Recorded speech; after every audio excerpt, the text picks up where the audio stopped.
नमस्कार सर। सत Sahib sir. Sir क्या नाम है आपका? मुझे दास का नाम जगदीश दास। कहाँ से आए सर आप? सर मैं एमपी गुना से आया हूँ। संत रामपाल जी महाराज से नाम दीक्षा कब लिया आपने? संत रामपाल जी महाराज जी से नाम दीक्षा 22/9/2013 को ली दास ने। संत रामपाल जी महाराज से नाम दीक्षा लेने से पहले क्या आप कोई भक्ति साधना करते थे? जी, संत रामपाल जी महाराज जी से नाम दीक्षा लेने से पहले दास ब्रह्मा विष्णु शिव जी दुर्गा गणपति एवं सभी देवी देवताओं की भक्ति किया करते थे। नव दुर्गा जी का व्रत किया करते थे, शिवरात्रि को उपवास व्रत किया करते थे और सभी तरह के सुंदरकांड किया करते थे। मंदिर में सुंदरकांड करने जाया करते थे, सभी तरह के व्रत उपवास किया करते थे। तो सर देवी देवताओं की इतनी भक्ति की, नौ दुर्गों के इतने व्रत किए, उनसे आपको क्या क्या लाभ हुए? उनसे लाभ तो कुछ नहीं हुआ। मैं मंदिर में जब सुंदरकांड करने के लिए जाते थे तो वहाँ से हम गांजा लगाना और सीख गए। वह गांजा पीते थे, गांजा पीने के बाद सुंदरकांड करते थे। इससे पहले भी हम नशा तो सभी करते थे और वहाँ से गांजे की शुरुआत और हो गई। नशा करते करते हम यहाँ तक हो गए कि मेरा वजन मात्र 46 किलो वजन रह गया था। यही भक्ति करते करते मेरे चाचा जी का सन 2011 में शांत हो गए मेरे चाचा जी। ये भक्ति करते करते तो मेरे मन में इस बात का एक जगह बनी रहती थी। बार बार सोचा करता था कि इस भक्ति को करते करते कि मेरे चाचा जी नहीं रहे, ये कैसी भक्ति है। वो जबकि रामायण जी भी पढ़ते थे, वो सब करते थे। तो सर फिर आप संत रामपाल जी महाराज की शरण में कैसे आए? संत रामपाल जी महाराज जी के शरण में जब मैं घर पर रहता था तो बीड़ी सिगरेट जर्दा सुपारी गुटखा दारू पीना मांस खाना सभी विकार मेरे अंदर थे। मैं ताश खेलता था। कई बार मेरे पिताजी ने मेरे पैर भी पड़े हैं कि बेटा तू दारू छोड़ दे। बहुत तरह तरह से समझाया, लेकिन मुझे एक आदत नहीं छूट रही थी। उस कारण से मुझसे कोई नशा नहीं छूट रहा था। तो पिताजी ने डांट फटकार लगाई। डांट फटकार के कारण मैं गुनाह आ गया। मैंने छोटा मोटा मूंगफली का काम करना चालू किया। मूंगफली का काम करते घनश्याम जी हैं, एक घनश्याम जी राठौर हैं जो सकतपुर रोड पर रहते हैं, उनका मकान का काम लगा था। वहाँ पे हम बैठ कर गांजा पीने लगे। गांव पे गांजा पीते थे, वही गांजा गांव पे वहाँ पे पीने लगे गुना। गांजा पीने के बाद हम 10-12 लोग वहाँ पे बैठने लगे। हर रोज़ शाम को गांजा पीते थे। एक रोज़ एक जय गुरुदेव वाले भैया हैं जिनका नाम दयाराम ओझा है, जो छावनी गुना में रहते हैं। उनने एक नुगरा के विषय में एक बात करी कि जो एक नुगरा पे जो पाप है जो धरती में इस किसी प्राणी के ऊपर नहीं है। निगरा क्या होता है? कि नुगरा वो होता है जिसका कोई गुरु नहीं है। मुझे इतना ज्ञान नहीं था कि गुरु क्या होता है क्या नहीं होता। मैंने तो वो सुना था कि गुरु नाम दीक्षा दिलवाते हैं, जो बहन भैया बना लेते हैं, गुरु जो नाम दीक्षा दिलवाते हैं वही गुरु होते हैं। मैंने यही सुना रखा था। तो इसके बाद हमारे मन में एक प्रेरणा जागी कि अपन गुरु बनाएं। गुरु बनाने पर जब एक घनश्याम जी जो राठौर जी हैं, उनके गांव पे एक राजू सेन थे। वो राजू सेन जी गांजा पीते थे बहुत ज़ोर से। वो राजू सेन जी एक पुस्तक लाए थे, सतलोक आश्रम बरवाला संत रामपाल जी महाराज जी का, जहाँ हिसार जिला में आश्रम है, वहाँ से ज्ञान गंगा पुस्तक लेके आए थे। तो हमारे मन में विचार थी पूर्ण गुरु के विषय में जानने की। तो पूर्ण गुरु की वो पुस्तक लेके आए थे। तो उस पुस्तक में हमने क्या देखा कि उस पुस्तक में ब्रह्मा विष्णु शिव के माता पिता की जानकारी थी, माता दुर्गा के पति की जानकारी थी। जो हमारे अंदर कुछ कसक थी उस सभी प्रश्नों की उनकी उस पुस्तक के अंदर जानकारी थी। जब हमने वो पुस्तक हमारे पास आई तो वो पुस्तक भी पढ़ते रहे हम। और जो दयाराम जी ओझा थे, उनकी जो जय गुरुदेव की पुस्तक थी, हमने कुछ समय तक वो भी पढ़ी। और एक दो बार हम उनके छोटे घर पे जो सत्संग होता है उसमें भी गए। तो मैंने मेरे मन में एक धारणा बना ली कि मैं जय गुरुदेव जी से नाम दीक्षा लूँगा। लेकिन ज्ञान गंगा पुस्तक पूर्ण तरीके से और भी पढ़ी तो उसमें पाया कि ब्रह्मा विष्णु शिव के कोई माता पिता हैं। अभी तक मैंने सभी पंथों में सभी धर्म गुरुओं के मुँह एक ही यही सुना है कि कोई ब्रह्मा विष्णु शिव के माता पिता नहीं है और ब्रह्मा विष्णु शिव ही सर्वेश्वर हैं, महेश्वर हैं। पर मन के अंदर एक कसक जगी। कसक क्या जगी? पहले तो मैं जो पुस्तक लाए थे भैया उनसे नाराज हुआ। उनसे कहा कि आप कहाँ से लाए हो ये पुस्तक, आपने कैसे बना ली, क्या कर लिया? तुम ब्रह्मा विष्णु शिव के माता पिता बताते हो, तुम तो नास्तिक हो। जब ये गुस्सा करते करते उनने कहा भगत जी आप पुस्तक अगर आपको बुरी लग रही है हमारी हमको दे देना, कोई हमने आपसे पैसे नहीं लिए हैं, आप एक बार उस पुस्तक को पढ़ें। तो जो घनश्याम जी थे वो और हम एक रोज़ ज्ञान गंगा पुस्तक पढ़ रहे थे। इतने में एक पीछे से गाय आई, जो पानी के लिए एक टैंक था, जो लेटरिन का टैंक था, उस लेटरिन के टैंक में गाय गिर जाती है। उसके दोनों साइड पट्टी रखी हुई थी। वहाँ पे कोई भाई नहीं थे, कोई कम जनता थी। तो हमरे मन में एक सोच आया, विचार आया कि ऐसा ना हो जो गाय मर जाए जब नीचे ऊपर जा रही है। ऐसा ना हो कि कल अगर हम कहेंगे कि गाय अपने आप गिरी है तो कोई नहीं मानेगा, सब यही कहेंगे कि इन लोगों ने गाय को भगाया होगा तो इसलिए गाय गिर गई, तो हम परेशान हो जाएंगे। बहुत ज़्यादा हम परेशान हो गए। तो जो घनश्याम जी राठौर जी थे, वो तो भाइयों के लिए लुभाने के लिए चले गए कि इस गाय को उठाना है, और मैं ये सोचने लगा कि ये गाय नीचे ऊपर जा रही है, इसका क्या होगा।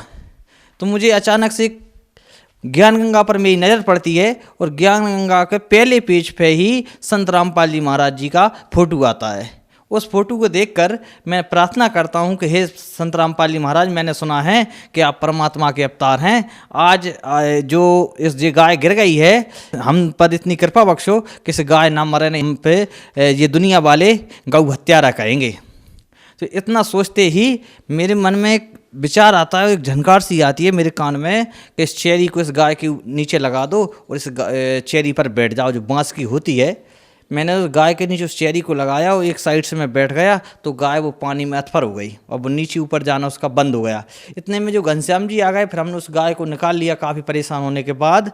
तो मेरे मन में एक ये विचार बन गया कि संत रामपाल जी महाराज जी पूर्ण संत हैं, क्योंकि ब्रह्मा विष्णु शिव का जो उन्होंने पता बताया था, जो ज्ञान गंगा पुस्तक के अंदर, मैंने शिव पुराण के अंदर भी मिलाया, श्रीमद् देवी भागवत जी के अंदर भी मिलाया। तो इस कारण से मेरे अंदर विचार बन गया कि हाँ, संत रामपाल जी महाराज पूर्ण संत हैं। कुछ दिन बाद हम विचार बनाते हैं बरवाला संत रामपाल जी महाराज जी के बरवाला आश्रम जाने की, जो हिसार जिला में हैं। वहाँ पे हम जाते हैं, नाम दीक्षा ले ली। तो सर, संत रामपाल जी महाराज से नाम दीक्षा लेने के बाद हमने बहुत से संत रामपाल जी महाराज के शिष्यों से सुना है कि उन्हें बहुत से लाभ प्राप्त होते हैं। तो क्या आपको भी कोई लाभ प्राप्त हुए? मुझे सबसे बड़ा लाभ तो ये मिला, पहली बात तो मेरे जो 5 नशा थे वो पूरी तरीके से नशा छूट गए हैं। उस समय मेरा 46 किलो वजन था, आज परमात्मा की दया से मैं हष्ट पुष्ट हूँ। आज मुझे कोई परेशानी नहीं होती। उस समय मैं बैठता तो मेरी दोनों आंखें मुछ जाती थी, आज मुझे कोई थकावट महसूस नहीं होती। पहला लाभ तो ये हुआ। दूसरा लाभ ये हुआ, सर मेरे हृदय में जहाँ पे कुछ दर्द उठता था तो अब वो दर्द भी नहीं उठता, दर्द भी पूरी तरीके से साफ है। पत्नी है, उन पत्नी के लिए ज़्यादा तबीयत ख़राब रहती थी, सोती रहती थी, कुछ भूत प्रीत का चक्कर भी था। तो हमने नाम दीक्षा लेने के बाद मालिक के जहाँ पे प्रार्थना लगवाई फ़ोन पे कि मालिक जी ऐसी ऐसी प्रार्थना रहती है, तो उन्होंने बताया कि पत्नी के लिए नाम उपदेश दिलवाएँ। तो हमने पत्नी के लिए नाम उपदेश दिलवाया। उस दिन से वो भी पूर्ण तरीके से ठीक हैं और हमें भी बहुत सारे लाभ हुए और मालिक का आज ज्ञान से परिचित हो गए हैं। सर, आपने बताया कि आप संत रामपाल जी महाराज की शरण में आए और आपका नशा छूट गया। आज पूरे विश्व में नशा बुरे तरीके से फैला हुआ है और सरकारें, एनजीओस और बहुत सारी संस्थाएं इस नशे को छुड़वाने के लिए बहुत से प्रयास करते हैं, लेकिन ऐसा नहीं हो पा रहा है। संत रामपाल जी से आपको ऐसी कौन सी दवाई मिली जिससे आपका नशा छूट गया? जी सर, जब मैं सुंदरकांड में जाता था उसमें बोला जाता था, गम्मत होती थी, गम्मत में सुना था मैंने, कहा करते थे कि सदा भवानी दायनी सन्मुख रहें गणेश, 5 देव रक्षा करें ब्रह्मा विष्णु महेश। सर, तो मुझे 5 देव का नाम तो सुना था मुझे, लेकिन 3 देव सुनने में आते थे कि ब्रह्मा विष्णु महेश। लेकिन संत रामपाल जी महाराज जी से दीक्षा लेने के बाद मैंने पाया है कि 5 देव उन्होंने बताए हैं कि जो 5 देव अपने शरीर में वास कर रहे हैं, किसी अन्य चीज़ में नहीं है। जहाँ जीव है शरीर में, वहाँ 5 देव वास कर रहे हैं। एक चीज़ और सुनी थी मैंने, जो रामायण जी के अंदर एक चौपाई आती है, जो हर समय हिंदू भाई बोलते हैं, सब भाई बोलते हैं, मंगल भवने अमंगल हारी, द्रवहंस दशरथ अजर बिहारी। तो मैं एक मन में एक विचारधारा बनाता था कि इसका क्या अर्थ बनता है, लेकिन मुझे संत रामपाल जी महाराज जी की दया से प्राप्त हुई जानकारी के अनुसार उन्होंने समझाया कि मंगल यानी शुभ, भवन यानी शरीर, ये शुभ करने के लिए शरीर मिला है और इससे अमंगल कार्य कर रहे हैं। अमंगलहारी द्रवहंसो, जिसने ये शरीर दिया है, दशरथ जिसने 10 इंद्रियां हैं साथ में, दशरथ अजर बिहारी, वे परमात्मा खुद आपको लेने के लिए आएंगे। इस शरीर को शुद्ध रखें। जबकि हम भक्ति भी करते थे, इस शरीर को हमने शुद्ध भी नहीं रखा था। आज पूर्ण संत रामपाल जी महाराज जी की दया से कोई बीड़ी सिगरेट जर्दा सुपारी को हाथ भी नहीं लगाते। जो संत रामपाल जी महाराज जी मंत्र देते हैं सदग्रंथों के अनुसार, उन मंत्रों में इतनी शक्ति है कि उन मंत्रों के जाप करने से आसानी से सभी नशा छूट जाते हैं। और जो संस्था हैं और धर्मगुरु हैं, इनके पास ना तो ऐसी कोई शक्ति है, ना ऐसा कोई मंत्र है सदग्रंथों से प्रमाणित जिससे कोई नशा छूट सके। एक संत रामपाल जी महाराज जो 4 वेद, 6 शास्त्र, 18 पुराण, 11 उपनिषद से ज्ञान दे रहे हैं, उनके मंत्रों में इतनी शक्ति है, उनके मंत्र जाप करने से सभी नशा विकार पूरी तरह से छूट रहे हैं। तो सर, जो भक्त समाज आज आपको देख रहा है, आप उन्हें क्या संदेश देना चाहोगे? वैसे सर, मैं संदेश देने वाला होता तो कोई नहीं हूँ, लेकिन मैं अपने आप में एक विचारधारा बनाता हूँ, सोचता हूँ कि जिस तरीके से संत रामपाल जी महाराज जी के शरण में आने से मेरे नशा विकार छूट गए हैं, भारत की युवा पीढ़ी आज पूरी तरह से नशे की तरफ चल रही है। भारत की युवा पीढ़ी को मैं एक संदेश देना चाहूँगा कि संत रामपाल जी महाराज जी का ज्ञान समझें। जो आज संत रामपाल जी महाराज पूरे विश्व के धर्म गुरुओं को ज्ञान चर्चा के लिए आमंत्रित कर रखा है, उनकी पुस्तकों को पढ़ें। पुस्तक पढ़ने के बाद अपना नशा विकार छुटाएं और इस भारत को विनाश की तरफ बढ़ने से रोकें, और संत रामपाल जी महाराज जी की शरण में आएं और उनसे नाम दीक्षा लें और अपना कल्याण करवाएं। सर, संत रामपाल जी महाराज से नाम दीक्षा कैसे ले सकते हैं? जो टीवी पे कई चैनलों पे सत्संग आ रहा है संत रामपाल जी का, उन चैनलों पर पट्टी आती है, पट्टी में नंबर आते हैं संत रामपाल जी महाराज जी के नाम दीक्षा केंद्रों के। नंबर से जानकारी लेकर नाम दीक्षा ले सकते हैं। एक पूर्ण संत रामपाल जी महाराज जी हैं जो आज शास्त्र के अनुकूल साधना बता रहे हैं। नहीं, सभी धर्मगुरु अपने ज्ञान गोटी लगा के जनता को ठगने का कार्य कर रहे हैं।